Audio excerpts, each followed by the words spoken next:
Hey guys, this is Mitchell, your host from Notorious Radio 718, and you're with my friend Nazim SADYKHOV, 6-1 Dana White Contender Series prospect, fighting on August 16th. And welcome. Thank you for having me. Pleasure. It's a pleasure to have you, and we want to get right into it. So I know you're fighting on the 16th, and it's a big card. It's a big moment in your life.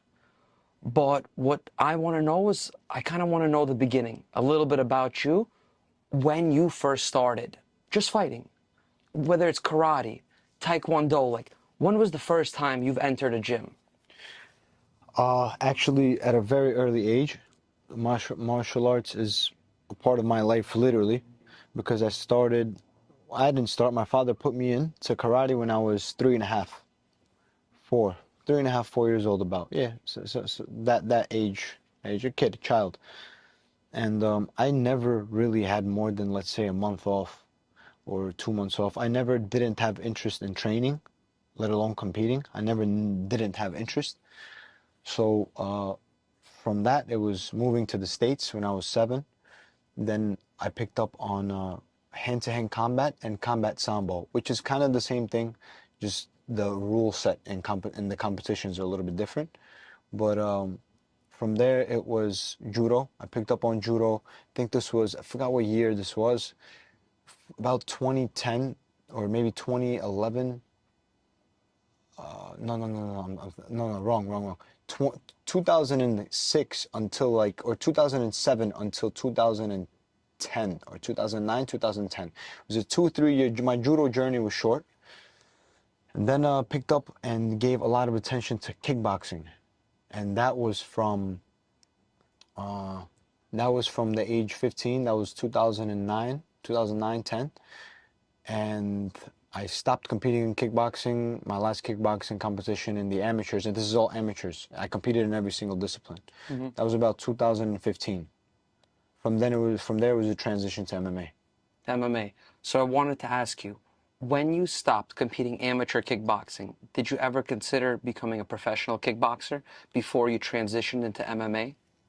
To be honest, like deep down inside, I don't know if enough people heard my dreams, but even kickboxing was for that long-term goal that I had for the future, which was to be in the UFC. I always dreamed of being in the UFC. I did get my groove in kickboxing. I did like it a lot. So I did start having minor glory dreams in K1 and all that stuff. I did, but it was never as strong as the UFC and MMA. And that was always the long-term goal with anything that I did, whether it was judo, whether it was kickboxing, everything that I did since maybe 5th grade. I don't know what age group is that. 5th grade, you were 10? Yeah, around that age. I was already watching UFC, and 12, 13, 14, I was already dreaming about it because I was competing kickboxing. I'm like, okay, I'm going to get my hands and my kicks really good so I can mix it with my grappling. And I had those thoughts and dreams since probably 13, 14 years old. Wow. Can you tell me, when you were first started watching UFC, who was your biggest inspiration? Like who were you most excited to watch? Well, I come from the era of Chuck Liddell, Tito Ortiz. That was one of the first fights I watched. That's what intrigued me, that mohawk that he had with the blue shorts where he was blasting Tito against the cage. It was UFC 47. I even remember the numbers. And also an event before that where BJ Penn shocked the world and submitted Matt Hughes. Wow. Yeah, and then it was into GSP, Matt Serra, Sean Shirk, like that era, that group, that class of guys. So from there, I just never let off on that dream, and I never let off on that interest in MMA. So that was those are my first events that I watched, but I never stopped since. Awesome. So now that I found out you did judo, you did kickboxing, out of all the specialties, which one do you feel like it's the hardest for you to, say, learn, or was the hardest to pick up out of all the specialties?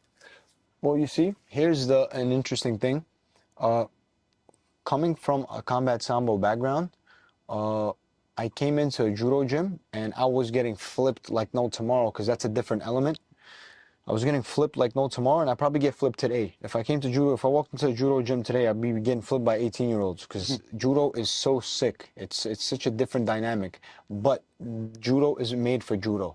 It works in MMA, but maybe 20-30% of it. Just kind of how wrestling is. You know, you're not gonna do like a fire and carry on a full blown professional MMA fighter. Somebody could pull it off, but you know, you haven't seen it pulled off yet. But I would say judo. I came in and I was like getting flipped, but I was submitting guys because of the sambo background. I knew locks, submissions, so my jits was better than the judo guys. Then I came into kickboxing. That wasn't so new to me because of combat sambo. And my combat sambo coach was a master in sports in taekwondo and judo. So I actually had my throws down, I had my kicks down, but now I'm going with these kickboxers and I'm doing well, but I'm seeing my boxing department lacking. So that's where the next like 5 years was dedicated purely to kickboxing competitions and all that stuff. And yeah, that pretty much like completed my amateur game, and then I went into pro. After that, it was just straight MMA. It's been cage work and all that stuff, cage wrestling, which is a whole different art on its own. And yeah, since then it was all MMA. Okay, okay. Can you tell me your coaches now? You know, man, Serra-Longo, Matt Serra, Eric Heyer, Brendan BMO, who's a guy from Tony Ricci's school. Those are my four main coaches, and I work with all of them. They're all special. They all they didn't get to the position they're in overnight or out of nowhere or for no reason. So I'm very confident with my coaching, and I feel like not only am I confident in it, it's probably the best in the world, and the numbers speak for themselves. Want to ask you, your gym, how was the camaraderie, the support, sparring? Like going into the gym, or you mean Yeah, like how did you get introduced to the Serra-Longo team? I knew Serra-Longo, everybody knows about them. Like on the regional scene, we all knew about them. We all knew that they were a team in Long Island, this and that, strong team. But I even competed against like one or two guys from Serra-Longo's in amateur kickboxing. I even competed against some of them. So I knew who they were before I stepped foot in the gym. It's just, this is 2019. I made the decision to switch up my training regimen with the way I was training before and settle down on a team which would be closer. I looked at several teams, but Longo caught my attention. Ray, he caught my attention.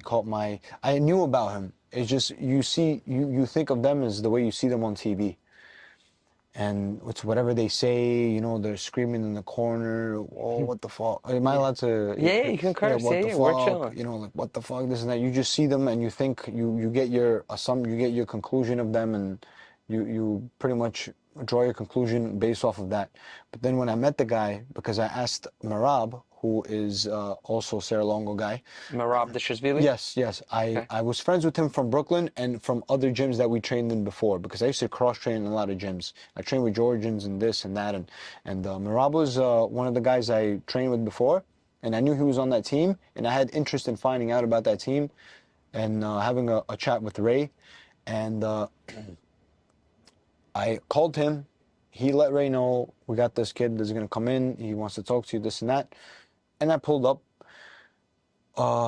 and like after one short convo with Ray, it was like I was hooked. Like I was like, this is the gym and this is the guy. Because I looked at their roster. I did my research before I made the move and committed to a place. I looked at the roster, the gym, and everything, and it was just perfect for me. It was a lot of young, up and coming, hungry guys. I knew about Charlie, who just fought on Contender. I knew about Dennis, who just fought on Contender. Yep. And like everything that I pictured entering that gym, it happened exactly the way, minus my boys not getting the contracts, but they'll be in the UFC. Those guys are too talented. But everything that I expected and visualized from before entering the gym is exactly the way it is now. The way it is unfolding now is exactly what I assumed it would be like if I joined the team 2-3 years from then. Awesome, Yeah, awesome. man. Tell me, were you able to train with Ali Quinta and Aljamain Sterling, any of their top roster guys? Yeah, yeah. The OGs, yeah. I train with I've trained with everybody, you know. It's a it's not a huge team like some of these other camps. You know, there's camps in Florida and California where there's like 120 pro fighters. Oh, It's not like that at all. It's a homegrown team. It's a homegrown environment. So everybody gets to train with everybody. I did spar these guys. I did train with these guys. I learned a lot from them. These guys taught me so much. These guys gave me a level that is is put me in a position of where I am today. next thing I want to ask you, I know your first fight was a loss. Tell me, how did you come back and pull up this wonderful 6-fight win streak? Like after that first pro debut, which I know was tough, you had a loss. But instead of beating yourself up about it, you came back on a tear. And now you're going toward the biggest fight of your career. See, that's the thing when they say the way your first 4 fights go is the way how it's going to set up your next 4, and those 4 are going to set up the next 4, and so on. And so it's like every 4 fight thing. So losing your debut is always like a confidence breaker. It's always a lot. It's a lot of things. But I don't know. I almost had this belief in myself, almost for no reason. I just I had a vision in my head, a picture in my head that I'm going to be this, I'm going to be that, I'm going to be a champion, you know, and that's it. Like, I just don't let off on that vision in my head. No matter what happens through thick and thin, I just don't let off on that vision in my head. And that loss is what led me actually, my second pro fight was already with Serra-Longo. That was my first fight. My first fight with Serra-Longo was my second pro fight. It was after Okay. my loss. So I joined them after my loss. So who was coaching you your first fight? It was Murat Keshtov, who is also a wonderful coach. But New Jersey is, you know, even though I stayed in, he allowed me the opportunity to stay in the fighter house and all that stuff. Just life-wise, like my family living in Brooklyn and me having to make money also, because as a fighter, you don't make real money until you go to the UFC. So you always have to have little side jobs. I had 50,000 different side jobs throughout this whole journey. So even with all that, I knew that I needed to be somewhere every day, grinding every day, 2, 3 times a day with the same set of coaches. Because like I would be with Murat, then I have to go back on the weekend. I have to go, you know, like work. Then I have to go to jiu-jitsu here, go there, and it wasn't working out. So that loss actually put things in perspective for me, and I had to adjust, make adjustments in my life, in my finances and my career, because I wanted to be under one roof, under one supervision of one coaching staff. Because yes, it was Murat Keshtov, that was my head coach, but it was also cross training in like 10 different places to get jiu-jitsu here, jiu-jitsu there. So I had to make the change in my career, and I did, and it paid off. And now I'm training under the same set of coaches, and I'm training all in one place. It's concentrated. They know me already. It's all like it all worked out exactly the way I intended it to. So I'm very happy about that. The 6 fight win streak is gonna grow in less than 2 weeks. I know, and I'm so happy that you found that balance, because I personally didn't know that your first fight was with another coaching staff. And the fact that you're telling me when you switched to Serra-Longo and you found that perfect balance between Ray Longo, Matt Serra, Eric, and BMO, Brandon BMO. Brandon BMO, that's so important in mixed martial arts.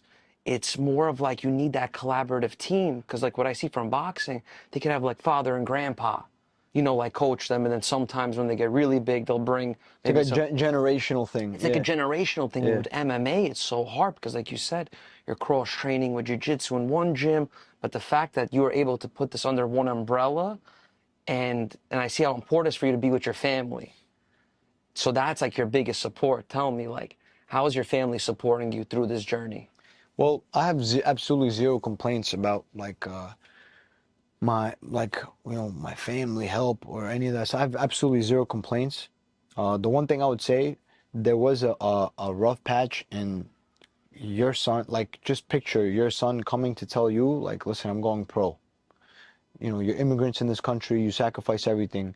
You know, you would like to see your son in a suit and tie, which they will. They'll see me in a suit and tie. I'm gonna expand on my business ventures and all that stuff also. You'll see me behind the desk on ESPN talking and stuff. But just the point I'm trying to make is they brought you here to do the typical immigrant American dream. You go to school, you get your education, you get a job, and you work, and the American dream falls into place. You get a house, you get a car, it's all great. So I understand them in that aspect. It wasn't always smooth sailing, but I have their support when I need it. They love me, they support me, I love them, I do this for them. So that's it, man. I'm full steam ahead. Everything's for them. They love me, I love them. That's it, man.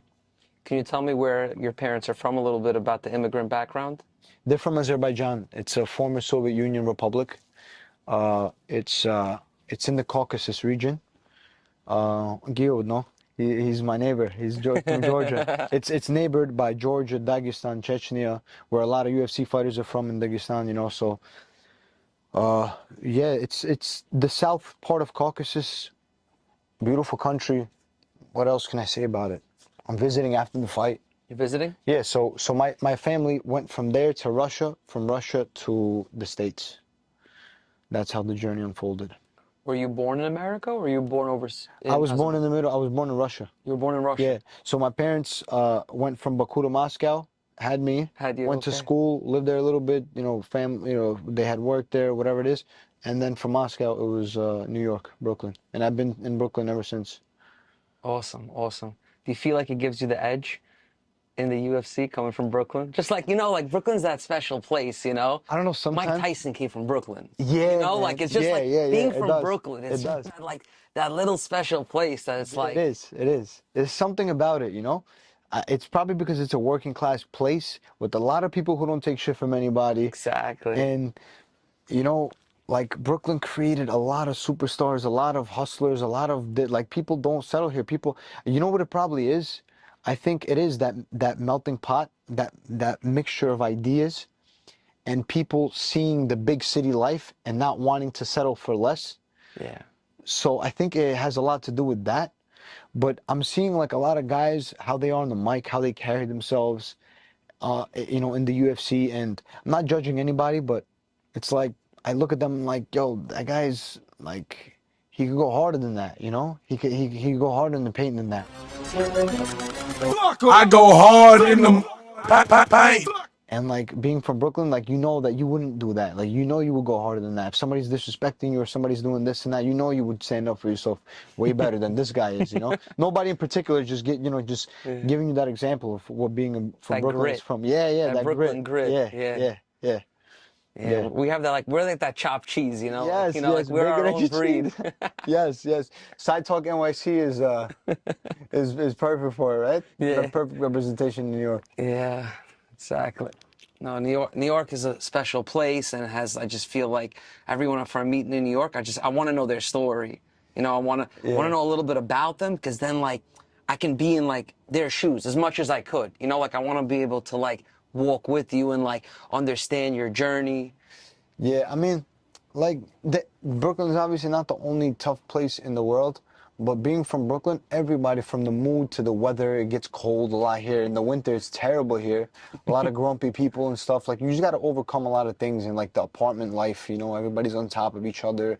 This traffic and everybody's stressed, and like that stress makes you want to go harder at your job. Some people it breaks them. Some people it makes them want to go harder. So. Yeah, Brooklyn builds tough people. I don't know what it is, if it's in the air, if it's in the water, but yeah, Brooklyn builds tough people. Awesome. Tell me, what ventures, like you said, you wanted to get into other ventures. Tell me a little bit about it.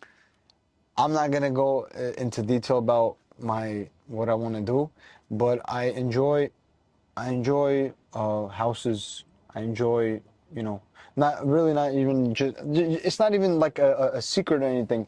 I'm just focused 100% on MMA. That's why I don't even want to put a lot of things out there in the air that I'm not ready for right now in this very moment. But I'll be ready for them soon, you know, and we'll get to them, and you'll see about it. Just want to ask you, for me, other than MMA, what other hobbies you like? Like, You play chess? Do you fish? You know, is there anything you do? Like, I used to ball. you used to play ball? Yeah, I used to play basketball. Like 5-on-5 or just like 3-on-3 pickup games in the park? Oh, well, I didn't do varsity, but I did play 5-on-5. I mean, like, I played 5-on-5 in the park, but it was street games. It wasn't Street varsity. games. But I Those are got the good toughest at one games. point. Yeah, I got good at one point, man. I always played as a point guard or shooting guard. Had a nice shot, had a nice drive because on the left side I was lefty. Some good passes. Obviously wasn't the biggest guy on the court. Most of the time wasn't, but my speed, my trickiness, MMA helped that too. And that helped MMA too. Yeah, the footwork. Yeah, so I love basketball a lot at one point. Right now I don't play. I was shooting around the other day just as active recovery. I was shooting around the other day in Lifetime Fitness in Long Island. Some big gym with a nice court. Very nice gym. Yeah. But other than that, man, just movies, food. I love food. I love Italian food. Ooh. Sushi. Well, me and my girlfriend always having sushi. Every girl loves sushi. Yeah, 2-3 times a week at sushi, pasta, pizza. I love it all. Just, you know, obviously, in camp, you diet and all that stuff, but after camp, you enjoy it for like a certain period of time, and it's time to simmer down again. So yeah, that's what I would say. I'm pretty simple, to be honest with you. Tell me, how are you fueling? Are you using a company? Do you cook for yourself? It's just a mixture of things. Sometimes I'll eat out, sometimes I'll cook, sometimes my family, you know, somebody in my family will cook, sometimes my girlfriend, just different. I just get by, you know, I eat. No, I know. Yeah.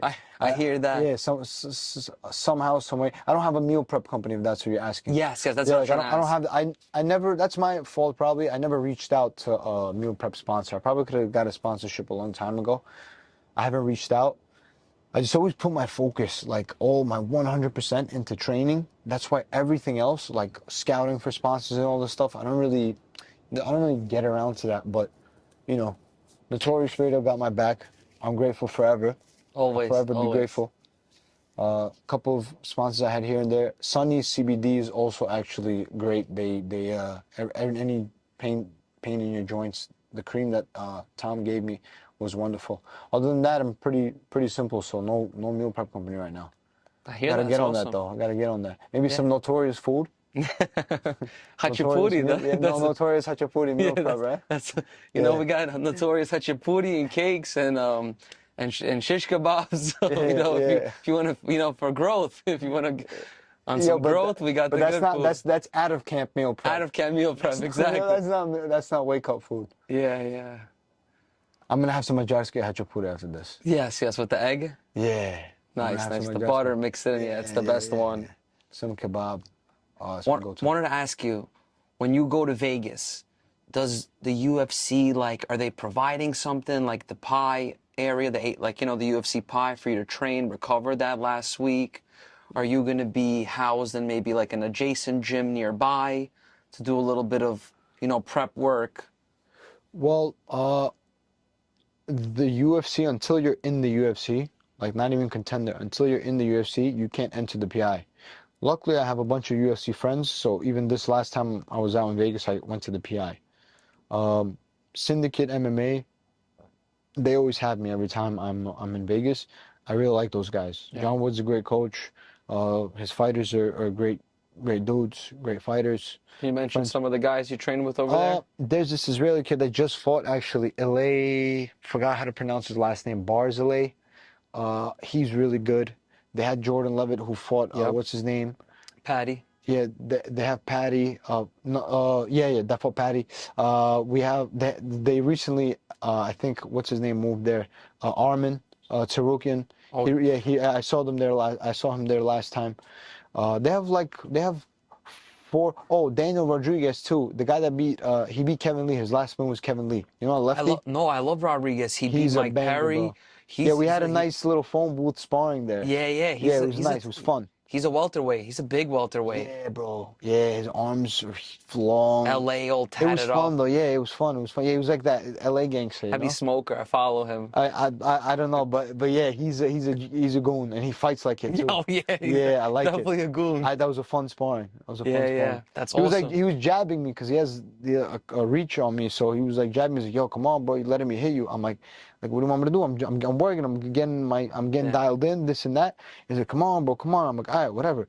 Boop, boop, boop, boop. We just start exchanging and shit, and he's Trading a landing. little bit in the It was just pocket. fun. Yeah, it was fun. It was a fun. It was only one round, but it was just fun. It just stood out to me because, like, it was one of those like sparrings where like people like stopped and started checking that out because we were like exchanging and stuff.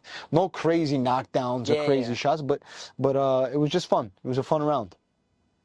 No, that's awesome. Yeah, That man. that sounds like a really, really fun gym. Yeah, it to is. like It is. to It is. train. Those guys are creative. That's what I like about them. They're creative. Syndicate MMA, they're creative. Those guys. They like the flow. They're creative. Healthy training. Healthy sparring. So that's very important for a gym. Is anybody flying out with you? Who's flying out with you? Matt Favola. Matt Frivola? Steamroller? Yeah. Let's go. Yeah. He's gonna be my corner. That's my That's dog. awesome. That's awesome. Yeah. Just sparred him today. He's actually why I'm gonna be able to get into the PI. Yeah. That's awesome. That's awesome. He's the man. He's the man. All our guys are great guys. But So you have Matt in your corner. and Ray. And Ray's Ray. gonna come out. Yeah. The Godfather. That literally is the Godfather. He is. That He is. literally is the Godfather. Yeah, man. He had Bruce Buffer eating Italian food with him Yeah. at July 16th. Yeah, but you gotta understand, Ray is like Ray's an OG in the game. For him to have that, it's not like me. It's not like me and you like getting Bruce Buffer to eat with us at a table. It's like, yo, they're just boys. They're they boys. Just had some food, you know? Yeah, him, So it's John not that Anik, crazy. all of them. Because Ray is up there. Yeah, And yeah. you forget when you're part of the team, when you're friends with the guy, when you're the guy's student and you're friends with the guy, you forget that these guys are actually superstars. You forget because to you they're just regular good people. But then you like look outside and then you see shit like that. You're like, yo. This guy just had lunch with Bruce Buffer, this and that. Bruce Buffer came into the gym. He's making announcements. They're joking that they're going to spar with Anik and all this stuff. And Yeah, like, yo, but that's just Ray. That's just his life, man. No, it's phenomenal, and I think he's one of the best coaches in New York. You know, he's running one of the New top. York, he's already the best. New York, I think there's no discussion. The world, I think he's making that case currently, right now. As we speak, Yeah. he's making that case, you know, to pump out the amount of talent he did in one season. You know, I'm the third guy on Contender series to pump out this much up-and-coming guys, as well as the amount of superstars he already has. Yeah. From Alec Quinta to Marab to Aljo to Chris Weidman, Matt Serra, all these guys. To do all that, to have all these underdogs, and then have some of the world's biggest upsets. And these are crazy upsets. Like Matt Serra GSP was a crazy upset. Chris Weidman, Anderson, the odds were crazy. So these are big surprises to the world, but not to him because he's responsible for it. He did that. Would you believe me if I called in my future podcast, I called Aljamain beating Jan You for the first fight? for the first and the second? Even though the first one ended in a like Is that the New York in you, it's just, or you just saw the matchup? I just saw the matchup and his grappling is insane. Like Aljamain's grappling. But aside from the grappling, we're reversing the roles right now. Yeah. Aside from the grappling, what did you think of the? What did you think of his other like? What did you think of his pressure and stuff? His pressure, his footwork, movement. I thought it was good, and I watch Jan also. And I love watching Peter Yan. Don't get me wrong. He's a very exciting guy to watch. He's an exciting guy. And he is a classical boxer. You know, so his handwork, to me, is one of my favorite to watch in the bantamweight division. And I see he has that judo. I don't know if you noticed, you get close to him, he does drop his guys. Yeah, he has a few sweeps. Like, you can tell he's not a base grappler, base wrestler, but he does his homework. He puts in the work, so he has a few tricks up his sleeve. I wouldn't say he's the type of guy that's going to take you double leg and then wrap up your legs. Like, even if he could do that, I think he's so into his hands. I don't think that's his full game, but I think he has a few tricks, you know, a few sweeps, a few throws. He does. He does. He's a very good fighter. High guard. Really high guard. Yeah. Keeps his arms really tight like a boxer. Yeah. And he likes to bring his opponents into the pocket. Yeah. You know, he wants to trade. He's the last guy who wants to, you know, he bobs and weaves, but he really wants to trade in the pocket. And that's what makes him so dangerous. And for Aljamain to go against that and to go around him and to bring him down and hold him and make him uncomfortable.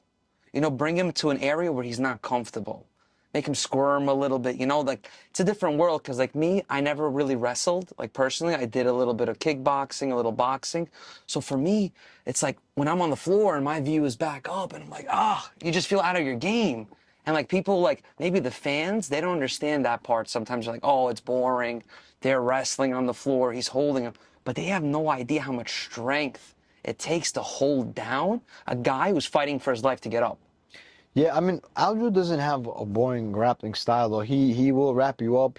Look at he had a, remember that submission? I forgot what that's On the name of that. Sanhagen. Yeah, on like that was no, not only Sanhagen. Stamen. On Stamen. What was it? I forgot what that submission is called. I forgot the name of that submission. But unless you are a high level guy, you do not pull it off. It's not like he's some sort of wrestler that takes you down and just prays for his life. He doesn't. He wraps you up, takes you back, he threatens different submissions, Different he's always chokes, active, yeah. and his pace is insane. That's why the first fight, I expected what I expected for the first 2-3 rounds, but then he burnt out for whatever reasons. You know, he explained it on his podcast and stuff. Like he explained that he burnt out, the food, this and that. I understand that from the fans' perspective, they're like, "Yo, stop making excuses, just do it." I get it, but I was confident in him going into the second fight though, because a lot of people just saw the first and like, "Oh, this is how the second is gonna go." He used it. They're forgetting that he took the first 3 rounds. They're forgetting that, or at least in 2 of the judges' eyes, he took the first 2. They're forgetting that he was winning the fight until the loss, until the DQ. They're forgetting that he was winning. Yeah, no. They're forgetting how he was winning. They're forgetting the shots he landed because they just want to hate on him. I know. That's just MMA fans, bro. Yeah, it's honestly just camera angle, and I completely get that. And Or there's Russian been MMA fans, I should say. No. The brutal. The The toughest. things they say on the comments too is insane. Some of them could be bots also. Who knows? I don't know, but whatever they are, they're brutal. Otherwise, what I want to ask, on August 11th, August 16th, Yeah. that day, anyone you want to thank on your journey on the along this way? Everybody that has prayed for me, everybody that helps me get ready, which is my coaches, my family, everybody in my family that roots for me, all my fans from overseas. I have a lot of people, a lot of Azeris that support me. Even just simple, a comment, a prayer, whatever it is, I just appreciate it all.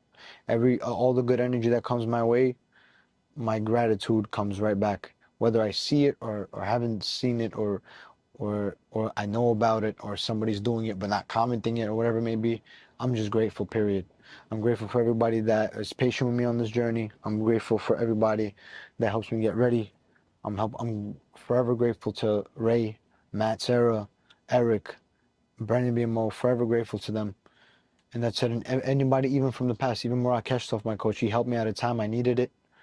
And all my coaches from the past that took me through amateurs, I'm grateful to them all.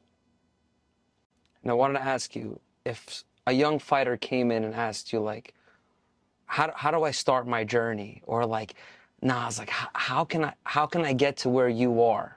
Like, what advice, like, you know, would you give them? Like where would you start to like even guide them? You get what I'm saying? I would tell them, don't go to school. I would tell them, listen, if you really want this, because a lot of people see it and they kind of like, because they're fans, they see themselves in this thing, in this business, and they don't understand everything that goes with it. But it's very brutal on all fronts. Pressure-wise, diet-wise, missing out on social life, financial burdens and all that stuff. You know, like it's not only is it not as easy as you think, it's super, super hard. So I would just say, listen, you understand that if you really want this, you're gonna have to ride with this through thick and thin, like somebody you love, like a wife or girlfriend or something. If you guys are ready to ride through thick and thin, it'll work. And same thing with this. You marry this game essentially because you live it, you breathe it, you sleep it. You wake up, you're training. You come home, you have to diet in a way that's gonna energize you, but your weight is low and all this stuff. Missed parties, missed birthdays, missed weddings, friendships that don't understand you. All this stuff, all for this one feeling of victory. So you have to love victory that much that you're ready to sacrifice it all, because you will lose out on a lot, but you will also gain a lot. So just understand that you're getting into this, and we're talking to young men, get ready, because you're going to go through a roller coaster. Just be ready, and if you really love this, weather every storm, go through everything that this life in the sport throws at you, and keep moving forward. That's awesome. That's awesome. It's like Thank you, brother. like I You're really. ready to become an MMA fighter. Oh man, the thing is, if I quit the Khachapuri, maybe because like for me, Gotta get you down to 185 first. no, I need to get to 155. How tall are you? I'm 6 foot and I currently weigh 205. Yeah. You. I would say you're a 170. Nah, you got to really throw me in the sauna. Just leave me there. You got to be in the sauna for 5 days straight. Just literally let you sleep there. Just bring you a bottle of water. Yeah. And that's it. Just and some pissy cup or something. and Mitch comes out and like, oh my God. Man. Yeah. No, I always thought about like for me, it's because like, you know, my background is healthcare. You know, I'm a registered nurse, you know, by day, but you know, I love MMA. It's like such like a passion for me, and like I look at the sport almost a little bit differently than like a casual fan, because I could understand the injuries. Like I understand when the doctor says 6 weeks. I understand when the fighters say, hey, my hands were wrapped wrong.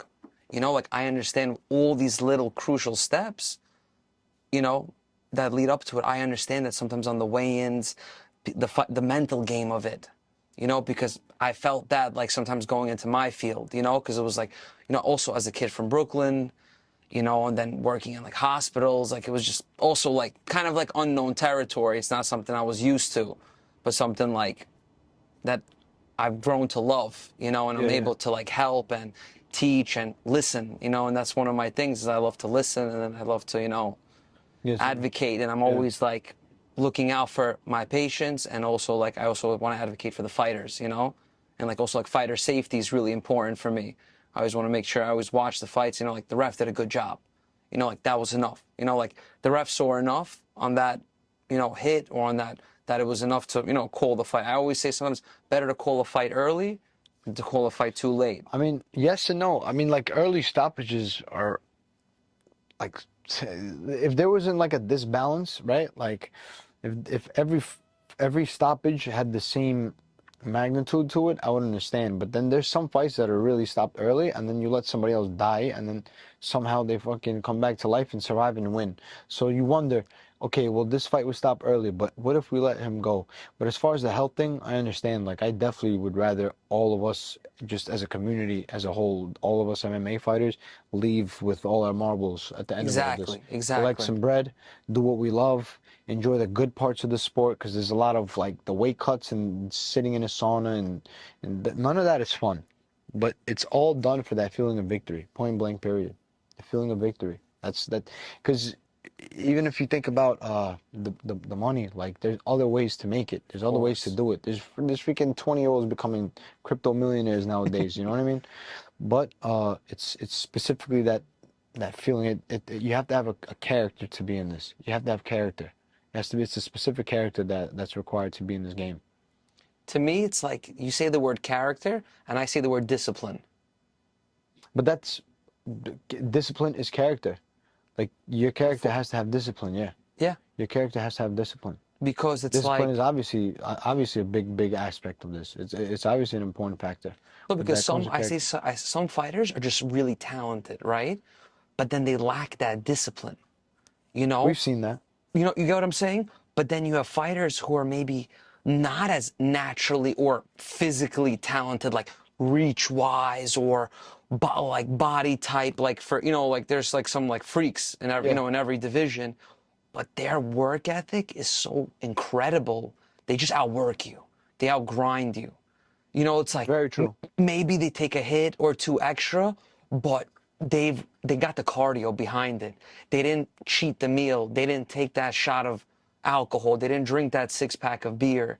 Like, they're ready to go. You know, they've done that extra step, go maybe high altitude training, or, you know, like whatever that gives them the edge a little bit, you know, for that fight. Or maybe always train for 5 rounds versus 3 rounds. You know, have that like 5-round mentality. Yeah, yeah, no, that's very true. That's a very real thing, you know. Talent, hard work beats talent when talent fails to work hard. That's a very true statement. It's so simple, so cliche, but it's true. Yeah. I always say that. But I want to say thank you for coming on the show. Our fans love it. We wish you only speedy victory. And I can't wait to see the hand raised, you know, above. Contract. The contract will be signed. Notorious, South Brooklyn, New York City, Long Island, the whole New York State is going to be rooting for you, Naz. Thank you, my bro. We are with you. I appreciate you. The fans are with you. Thank you. you. We want to say thank you, and we want to say we love you, and continue to watch us. Subscribe to us on YouTube at Notorious Radio 718. This is your host, Mitchell, and Fight Pass with Mitch, and this is Naz, and stay tuned. A lot more to come.